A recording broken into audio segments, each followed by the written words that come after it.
Ya, pada hari ini saya akan membawakan materi presentasi tugas perubahan dan pengembangan organisasi. Sebelum saya akan memperkenalkan diri, nama saya Muhammad Aldi Ramadan, kelas KPNKA, NIT 18624 Oke, kita akan masuk kepada materi yang pertama. Materi pertama A, perubahan organisasi. Perubahan suatu organisasi tidak bisa dilepas dari tuntutan kondisional suatu masyarakat tertentu. Secara teoritis, pola perubahan organisasi bisa dimulai dengan perubahan atas sistem dan struktur organisasi, serta peningkatan dan pengembangan pengetahuan karyawan dan lain-lain.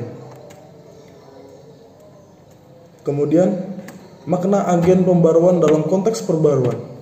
Organisasi menunjukkan bahwa banyak organisasi yang merencanakan perubahan internalnya secara yang matang selalu berakhir dengan sebuah kemajuan. Ada dua ahli yang dikenal sebagai pelopor penelitian dan pengembangan organisasi secara berencana antara lain. Yang pertama adalah Lippitt, Watson, dan Ashley.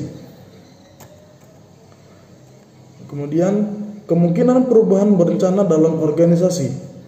Kotak tertutup dengan organisasi para anggota atau karyawan secara pribadi bersedia membantu menentukan mempertimbangkan sifat dan keberadaan masalah organisasi.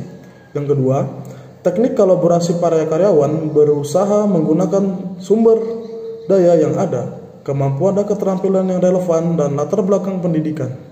Dan kemudian proses belajar dan mengajar mandiri para karyawan atau karyawan tertentu diarahkan agar menjadi sadar atas setiap pekerjaan dan tindakan pengambilan keputusan tertentu demi kesuksesan organisasi.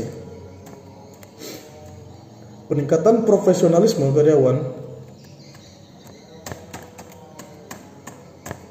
Peningkatan profesionalisme karyawan. Setiap pemimpin organisasi harus mempunyai kemampuan dan sikap antisipatif tentang seberapa jauh daya tahan organisasi terhadap setiap perubahan yang dialami para karyawan.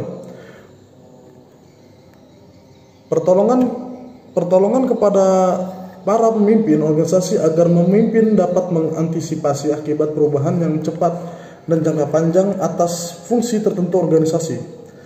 Kemudian, kemampuan para agen perubahan untuk mengubah organisasi secara berencana itu tergantung pada: yang pertama, apakah masalah itu dapat dipecahkan? Apakah para agen perubahan ini memecahkan masalah ini? Apakah sebenarnya keinginan para agen? Dan kemudian C, pola-pola perubahan berencana yang sukses. Organisasi-organisasi yang berubah secara sukses merupakan organisasi yang para manajemen puncak mengikuti dengan seksama nasihat para agen perubahan. Bentuk-bentuk perubahan itu mampu mengantarkan organisasi untuk bertahan setiap tantangan. Kemudian para pemimpin telah melibatkan bawahannya langsung dalam penerapan bentuk pengujian yang disarankan konsultasi organisasi. Pemimpin puncaknya berani mengambil keputusan untuk menerapkan dengan cepat setiap usulan yang bermutu dan cocok untuk memecahkan masalah skala kecil dan besar. Tantangan terhadap perubahan. Ada sejumlah alasan mengapa orang banyak menentang perubahan. Yang pertama, perubahan tidak dimulai dari diri sendiri. Yang kedua, perubahan mengakibatkan rutinitas terganggu. Yang ketiga, perubahan menciptakan rasa takut akan hal baru. Perubahan yang tujuannya tidak jelas. Perubahan membuat rasa takut akan sebuah kegagalan. Para individual masih puas dengan cara lama atau old school. Mindset individu yang berpikir negatif akan perubahan. Kemudian, pendekatan fungsional terhadap perubahan organisasi secara berencana. 1. Pendekatan individu antar pribadi. Pendekatan ini bertujuan untuk mengidentifikasi perubahan-perubahan berencana dengan memanfaatkan pemikiran-pemikiran yang bersifat humanistik demi memperoleh satu tingkatan perubahan yang lebih besar. Perhatian terhadap individu memang diarahkan benar berdasar pada employee concerned dan bukan berpusat pada productional concerned. Nomor kedua, pendekatan sistem. Pendekatan sistem merupakan bentuk pendekatan yang sangat realistis dan praktis. Sasaran perubahan biasa diarahkan untuk mengubah orientasi substantif organisasi. Nomor 3, pendekatan lain. Pendekatan kalangan yang mengkritik bahwa gagasan perubahan merupakan suatu pendekatan yang bersifat klasik. Clark and Frog 1970. Kemudian mewakili para pengkritik itu mengajukan konsep perubahan berencana atas organisasi.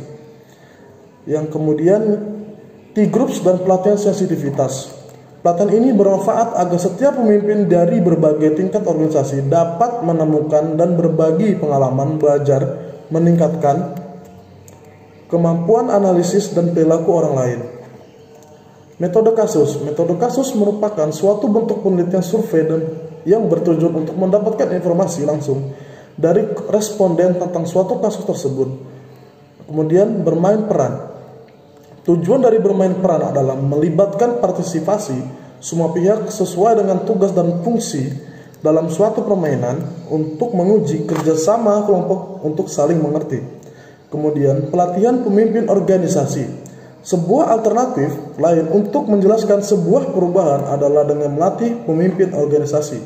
Asumsi ini, pelatihan ini, pemimpin yang berkualitas punya keputusan cepat dan tepat. Dan ini materi saya, sekian dan terima kasih.